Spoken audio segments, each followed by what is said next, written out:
امریکہ میں corona virus اور اس سے درپیش مسائل اور کشمیر کے مستقبل کو گہری نگاہ ڈالنے کے لیے ایک ویبینار کا انعقاد کیا گیا، جس میں پاکستانی سفیر ڈاکٹر اسد مجید خان نے خصوصی شرکت کی اور مسائل کو اجاگر کیا۔ دیکھتے ہیں فضل خالق کی اس رپورٹ میں۔ اقوام متحدہ پاکستان کے سفیر ڈاکٹر اسد مجید خان کی کشمیر کے مستقبل اور کرونا وائرس کی وجہ سے درپیش چیلنجز پر ویبینار میں شرکت خوش آمد ہے۔ ویبینار کا اہتمام امریکن یونیورسٹی کے اسکول آف انٹرنیشنل سروس نے کیا۔ Professor Akbar S Ahmed online webinar میں میزبانی کے فرائض انجام دیتے رہے۔ سفیر پاکستان ڈاکٹر اسد مجید خان نے مقبوضہ کشمیر میں جاری انسانی حقوق کی پامالی کی طرف بھی توجہ مبذول کروائی اور تشویش کا اظہار کیا۔ انہوں نے کہا کہ مقبوضہ کشمیر کی بگڑتی ہوئی صورتحال سے جنوبی ایشیا میں امن و سلامتی کو شدید خطرات لاحق ہیں۔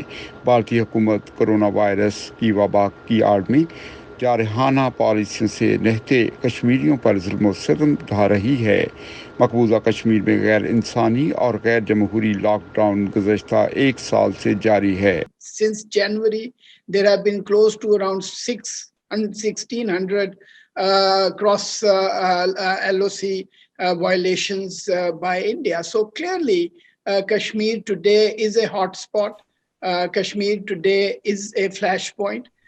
The situation there threatens peace, security, and stability for South Asia, and some of the other recent developments have only added to the sense of crisis that we have in the region. Doctor Asad Majid Khan کا کہنا تھا کہ corona virus کی وبا کے دوران ضروریات زندگی اور طبی سہولیات کی عدم فراہمی نے مقبوضہ کشمیر کی صورتحال کو مزید سنگین بنا دیا ہے۔